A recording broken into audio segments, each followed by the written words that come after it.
Fala, minha gente, tudo bem com vocês? Espero que estejam mais que bem e prontos para mais uma leitura da Palavra do Senhor. Hoje estaremos lendo o capítulo 8 do livro de Josué.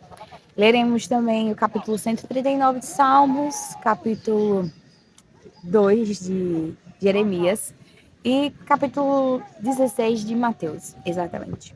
Nessa sequência. Então, deixa aberto aí tua Bíblia em Josué para que a gente veja os andamentos do que o Senhor vai falar a Josué a respeito de tudo quanto há de ocorrer com o povo de Israel.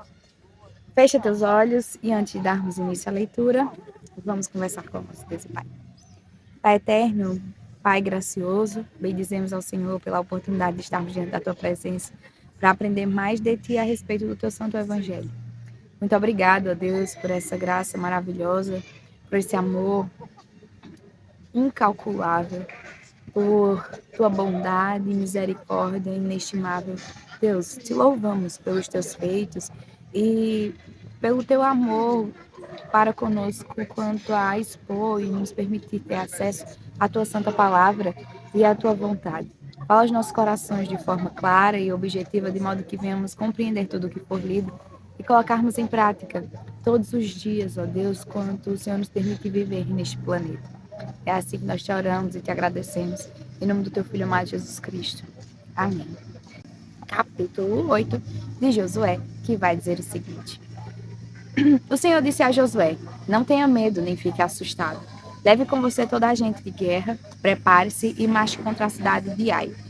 Eis que entreguei em suas mãos o rei de Ai, o seu povo, a sua cidade e a sua terra. Você fará com a cidade de Ai e com o seu rei o que fez com Jericó e com seu rei, exceto que desta vez vocês poderão saquear os seus despojos e o seu gado.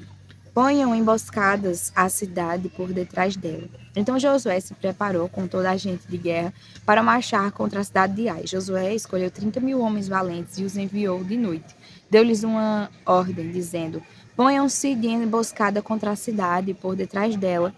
Não se distanciem muito da cidade e todos estejam alerta. Eu e todo o povo que está comigo nos aproximaremos da cidade. E quando eles saírem contra nós, como da primeira vez, fugiremos deles. Vamos deixar que saiam atrás de nós até que os tiremos da cidade. Porque dirão, estão fugindo de nós como da primeira vez. Assim fugiremos deles. Então vocês sairão da emboscada e tomarão a cidade, porque o Senhor, o seu Deus, entregará a cidade nas mãos de vocês. Depois de tomar a cidade, ponham fogo nela. Faça segundo a palavra do Senhor. Vejam bem, é isto que estou ordenando a vocês. Assim Josué os enviou e eles se foram à emboscada e ficaram entre Betel e Ai, a oeste da cidade de Ai. Porém, Josué passou aquela noite no meio do povo. Josué se levantou de madrugada, convocou o povo e marcharam ele e os anciãos de Israel diante do povo contra a cidade de Ai. Acharam também todos os homens de guerra que estavam com ele. Aproximaram-se e chegaram em frente da cidade e acamparam do lado norte de Ai. Havia um vale entre eles e a cidade de Ai. Josué reuniu uns 5.000 homens e os pôs entre Betel e Ai, em emboscada a oeste da cidade. Assim foi disposto o povo, todo o acampamento ao norte da cidade e a emboscada a oeste dela. E naquela noite Josué foi até o meio do vale. E aconteceu que, ao ver isso, o rei da cidade de Ai e os homens daquele lugar se apressaram e, levantando-se de madrugada, saíram de encontrar Israel, a batalha diante das campinas, porque o rei não sabia que uma emboscada estava armada contra ele atrás da cidade. Josué e todo Israel fizeram de conta que estavam sendo derrotados por eles e fugiram pelo caminho do deserto. Por isso todo o povo que estava na cidade foi convocado para os perseguir. E perseguiram Josué e foram afastados da cidade. Nenhum só homem ficou em Ai, nem em Betel. Todos saíram atrás dos israelitas, deixaram a cidade aberta e perseguiram Israel. Então o Senhor disse a Josué: estenda na direção da cidade de Ai a lança que você tem na mão, porque entreguei a cidade nas suas mãos. E Josué estendeu a sua lança na direção da cidade. Então a emboscada se levantou apressadamente do seu lugar, e ao estender ele a mão, vieram à cidade e a tomaram, e apressaram-se e puseram fogo nela. Quando os homens da cidade de Ai se viraram para trás, olharam e eis que a fumaça da cidade subia até o céu, e não puderam fugir nem para um lado nem para o outro, porque o povo que fugia para o deserto se voltou contra os que o perseguiam. Quando Josué e todo Israel viram que a emboscada havia tomado a cidade e que a fumaça da cidade subia, voltaram e atacaram os homens de Ai. Da cidade saíram os outros ao encontro do inimigo, que assim ficou no meio de Israel, uns de uma parte e outros de outra, e os atacaram de tal maneira que nenhum deles sobreviveu nem escapou. Porém, o rei da cidade de Ai foi capturado com vida e levado a Josué. Quando os israelitas acabaram de matar todos os moradores da cidade de Ai, no campo e no deserto, onde os tinham perseguido, e todos tinham caído a fio da espada e já estavam mortos, todo o Israel voltou à cidade de Ai e a passaram a fio de espada. Os que morreram naquele dia, tanto homens como mulheres, foram 12.000, todos os moradores da cidade de Ai, porque Josué não retirou a mão que havia estendido com a lança até haver destruído totalmente os moradores da cidade. Os israelitas saquearam para si o gado e os despojos daquela cidade, segundo a palavra do Senhor que havia ordenado a Josué. Então Josué pôs fogo na cidade de Ai e a reduziu para sempre a um montão de ruínas até o dia de hoje. Enforcou o rei da cidade de Ai numa árvore e o deixou ali até a tarde, ao pôr do sol. Por ordem de Josué, tiraram o cadáver da árvore e o jogaram na entrada do portão da cidade. E sobre ele levantaram um montão de pedras que permanece até o dia de hoje. Então Josué edificou um altar ao Senhor Deus de Israel, no Monte Ebal, como Moisés, servo do Senhor, havia ordenado aos filhos de Israel, segundo o que está escrito no livro da lei de Moisés, a saber, um altar de pedras toscas, que não tinham sido trabalhadas com instrumentos de ferro. Sobre esse altar ofereceram holocausto ao Senhor e apresentaram ofertas pacíficas. Ali Josué escreveu em pedras uma cópia da lei de Moisés, que este já havia escrito diante dos filhos de Israel. Todo Israel, tanto estrangeiros como naturais, com os seus anciões, os seus chefes e os seus juízes, estavam de um e do outro lado da arca, diante dos sacerdotes levitas que levavam a arca da aliança do Senhor. Metade deles se prostrou em frente do monte Gerizim e a outra metade em frente do monte Ebal, como Moisés, servo do Senhor, havia ordenado anteriormente, para que o povo de Israel fosse abençoado. Depois Moisés leu todas as palavras da lei, a bênção e a maldição, segundo tudo que está escrito no livro da lei. Não houve uma só palavra de tudo o que Moisés havia ordenado que Josué não lesse para toda a congregação de Israel e para as mulheres, as crianças e os estrangeiros que viviam no meio deles. Capítulo 139 de Salmos. Senhor, tu me sondas e me conheces. Sabes quando me sento e quando me levanto. De longe, conheces os meus pensamentos. Observas o meu andar e o meu deitar e conheces todos os meus caminhos. A palavra ainda nem chegou à minha língua, e tu, Senhor, já a conheces toda. Tu me cercas por todos os lados e pões a tua mão sobre mim. Tal conhecimento é maravilhoso demais para mim. É tão elevado que não o posso atingir. Para onde me ausentarei do teu espírito? Para onde fugirei da tua face? Se subo aos céus, lá estás. Se faço a minha cama no mais profundo abismo, lá estás também. Se tomo as asas da alvorada e me detenho nos confins dos mares, ainda ali a tua mão me guiará e a tua mão direita me susterá. Se eu digo às trevas, com certeza me encobrirão e a luz ao redor de mim se fará de noite. Até as próprias trevas não te serão escuras, e a noite é tão clara como o dia. Para ti, as trevas e a luz são a mesma coisa, pois tu formastes o meu interior, tu me teceste no ventre de minha mãe. Graças te dou, visto que de modo assombrosamente maravilhoso me formastes. As tuas obras são admiráveis e a minha alma o sabe muito bem. Os meus ossos não te foram encobertos quando no oculto fui formado e entretecido, como nas profundezas da terra. Os teus olhos viram a minha substância ainda informe, e no teu livro foram escritos todos os meus dias, cada um deles escritos e determinados quando nenhum deles ainda existia. Que preciosos para mim, ó Deus, são os teus pensamentos, e como é grande a soma deles. Se o contasse, serias mais do que os grãos de areia. Quando acordo, ainda estou contigo. Como eu gostaria, ó Deus, que acabasses com os perversos. Afastem-se, pois, de mim, homens violentos. Eles se rebelam contra ti, e como teus inimigos falam coisas ruins. Acaso não odeio os que te odeiam, Senhor? E não desprezo os que se levantam contra ti? Eu os detesto com ódio completo. Para mim são inimigos de fato. Sonda-me, ó Deus, e conhece o meu coração. Prova-me e conhece os meus pensamentos. Vê se há em mim algum caminho mau e guia-me pelo caminho eterno. Capítulo 2 do livro de Jeremias. A palavra do Senhor veio a mim, dizendo: Vá e proclame diante do povo de Jerusalém. Assim diz o Senhor: Lembro-me de você, meu povo, da sua afeição quando era jovem, do seu amor quando noiva e de como você me guia no deserto, numa terra que não é semeada. Israel era consagrado ao Senhor e era as primícias da sua colheita. Todos os que o devoraram se faziam culpados, o mal vinha sobre eles, diz o Senhor. Escutem a palavra do Senhor, ó casa de Jacó, e todas as famílias da casa de Israel. Assim diz o Senhor: Que injustiça os pais de vocês acharam em mim, para que se afastassem de mim, seguindo os ídolos sem valor e se tornando eles mesmos sem valor. Eles não perguntaram onde está o Senhor, que os tirou da terra do Egito e nos guiou pelo deserto por uma terra árida e cheia de covas, por uma terra de sequidão e sombras de morte, por uma terra que ninguém passava e na qual não morava ninguém. Eu os trouxe para uma terra fértil, para que vocês comessem o seu fruto e as coisas boas que ela tem.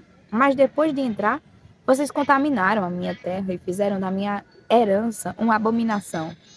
Os sacerdotes não perguntaram: Onde está o Senhor? E os que tratavam da lei não me conheceram.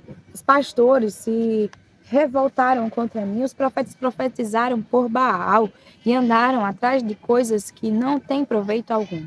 Portanto, ainda entrarei em litígio com vocês, diz o Senhor. Até com os filhos dos filhos de vocês entrarei em litígio. Vão até as terras do mar de Chipre e vejam. Mandem mensageiros a Quedar e observem com atenção. Vejam se já aconteceu coisa semelhante. Houve alguma nação que trocasse os seus deuses, mesmo que não fossem deuses de verdade? Mas o meu povo trocou a sua glória por aquilo que não tem proveito algum. Fiquem espantados com isto, ó céus. Fiquem horrorizados e cheios de espanto, diz o Senhor. Porque o meu povo cometeu dois males. Abominaram a mim, a fonte da água viva, e cavaram cisternas, cisternas rachadas, que não retêm as águas. Por acaso Israel é escravo ou servo nascido em casa? Por que então veio a ser presa de outros? Os leões novos rugiram contra ele e levantaram a sua voz. Fizeram da terra de Israel uma desolação. As suas cidades estão queimadas e não há quem nelas habite. Até os moradores de Mênfis e de Táfnis raparam o alto da cabeça de Israel. Por acaso isso não aconteceu com você porque você abandonou o Senhor, seu Deus, quando ele o guiava pelo caminho? E agora, que lucro você terá indo ao Egito para beber a água do Nilo? Ou indo à Assíria para beber as águas do Eufrates? A sua própria maldade o castigará e as suas infidelidades a repreenderão. Saiba, pois, e veja como é mal e quão amargo é deixar o Senhor, seu Deus, e não ter temor de mim, diz o Senhor dos exércitos. Porque há muito tempo quebrei o seu jugo e rompi as ataduras que o prendiam. Mas você disse: Não quero te servir. Pois em todos os montes altos e debaixo de todas as árvores frondosas você se deitava e se prostituía. Eu mesma a plantei como videira excelente, da semente mais pura. Como então você se tornou uma planta degenerada, como de videira brava? Mesmo que você se lave com salitre e use muito sabão, a mancha da sua iniquidade continua diante de mim, diz o Senhor Deus. Como é que você pode dizer: Não estou manchada, nem fui atrás dos Baalins? Veja os seus rastros no vale e reconheça o que você fez. Você é como uma jovem camela de pés ligeiros que anda zigue-zagueando pelo caminho. Você é como uma jumenta selvagem acostumada ao deserto e que, no ardor do cio, fareja o vento. Quem a impediria de satisfazer o seu desejo? Os que a procuram não têm de fatigar-se, no mês dela a acharão. Evite andar por aí com pés descalços e não deixe a sua garganta com sede. Mas você diz: Não, é inútil. porque amo os estranhos e é atrás deles que eu vou. Como um ladrão se envergonha quando o apanham, assim ficarão envergonhados os da casa de Israel. Eles, os seus reis, os seus príncipes, os seus sacerdotes e os seus profetas. Eles dizem a um pedaço de madeira: Você é o meu pai, e a pedra: Você me deu a luz. Pois me viraram as costas e não o rosto, mas na hora da angústia dizem: Levanta-te e salva-nos. Onde estão os deuses que vocês fizeram para vocês mesmos? Eles se levantem, se é que podem salvá-los na hora da calamidade. Porque os seus deuses, ó Judá, são tantos quantas as suas cidades. Porque vocês querem discutir comigo? Todos vocês transgrediram contra mim, diz o Senhor. Em vão castiguei os filhos de vocês. Eles não aceitaram a minha disciplina, como o leão destruidor, a espada que está na mão de vocês devorou os seus profetas. Vocês desta geração considerem a palavra do Senhor. Será que eu tenho sido um deserto para Israel ou uma terra da mais espessa escuridão? Por que então o meu povo diz: somos livres para fazer o que quisermos? Jamais voltaremos para ti. Por acaso uma virgem se esquece dos seus enfeites, ou uma noiva se esquece do seu véu? Mas o meu povo se esqueceu de mim por dias sem fim. Como você sabe dispor bem os seus caminhos para buscar o amor? Pois você poderia ensinar até as mulheres perdidas, nas bordas das suas roupas, se achou também o sangue de pobres e inocentes, que não foram surpreendidos no ato de roubar. Apesar de todas essas coisas, você ainda diz: Estou inocente. Certamente a sua ira se desviou de mim. Eis que entrarei em juízo contra você, porque você diz: Não pequei. Porque você é tão leviana e fica sempre mudando de rumo. Também pelo Egito você será envergonhada, assim como foi envergonhada pela Síria. Também do Egito você sairá com as mãos sobre a cabeça, porque o Senhor rejeitou aqueles em quem você confia, e você não será bem-sucedida com a ajuda deles. Capítulo 16 de Mateus. Os fariseus e saduceus se aproximaram de Jesus e, tentando, pediram-lhe que lhes mostrasse um sinal vindo do céu. Mas Jesus respondeu: Chegada a tarde, vocês dizem: Teremos tempo bom, porque o céu está avermelhado. E pela manhã vocês dizem: Hoje teremos tempestade, porque o céu está em um vermelho sombrio. Na verdade, vocês sabem interpretar a aparência do céu. Então, como não são capazes de interpretar os sinais dos tempos? Uma geração perversa e adúltera pede um sinal, mas nenhum sinal lhe será dado senão o de Jonas. E deixando-os, Jesus se retirou. Ora, tendo os discípulos passado para a outra margem do lago, esqueceram-se de levar pão, e Jesus lhes disse: Fiquem atentos e tenham cuidado com o fermento dos fariseus e dos saduceus. Eles podem começar a discutir entre si, dizendo: Ele diz isso porque não trouxemos pão. Jesus percebeu isso e perguntou: Por que estão discutindo entre vocês, homens de pequena fé, sobre o fato de não terem pão? Vocês ainda não perceberam? Nem se lembram dos 5 pães para 5.000 homens e do quantos cestos vocês recolheram? Nem dos 7 pães para os 4.000 e de quantos cestos vocês recolheram? Como não compreendem que eu não estava falando com vocês a respeito de pães? Tenham cuidado com o fermento dos fariseus e dos saduceus. Então entenderam que Jesus lhes tinha dito que tivessem cuidado não com o fermento usado no pão, mas com a doutrina dos fariseus e saduceus. Indo Jesus para a região de Cesareia de Filipe, perguntou a seus discípulos: Quem os outros dizem que é o Filho do Homem? E eles responderam: Uns que é João Batista, outros dizem que é Elias, e outros dizem que é Jeremias ou um dos profetas. Ao que Jesus perguntou: E vocês? Quem dizem que eu sou? Respondendo, Simão Pedro disse: O Senhor é o Cristo, o Filho do Deus vivo. Então Jesus lhe afirmou: Bem-aventurado é você, Simão Bar-Jonas, porque não foi carne e sangue que revelaram isso a você, mas meu Pai que está nos céus. Também eu lhe digo que você é Pedro, e sobre esta pedra edificarei a minha igreja, e as portas do inferno não prevalecerão contra ela. Eu lhes darei as chaves do reino dos céus. O que você ligar na terra terá sido ligado nos céus. E o que você desligar na terra terá sido desligado nos céus. Então Jesus ordenou aos discípulos que não dissessem a ninguém que ele era o Cristo. Desde esse tempo, Jesus começou a mostrar aos seus discípulos que era necessário que ele fosse para Jerusalém, sofresse muitas coisas nas mãos dos anciões, dos principais sacerdotes e dos escribas, fosse morto e no terceiro dia ressuscitasse.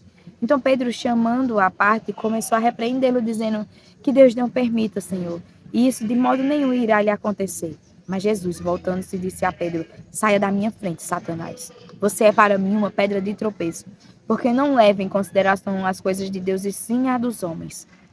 Então Jesus disse aos seus discípulos: Se alguém quer vir após mim, negue a si mesmo, tome a sua cruz e siga-me. Pois quem quiser salvar a sua vida, a perderá. E quem perder a vida por minha causa, esse a achará. De que adiantará uma pessoa ganhar o mundo inteiro e perder a sua alma?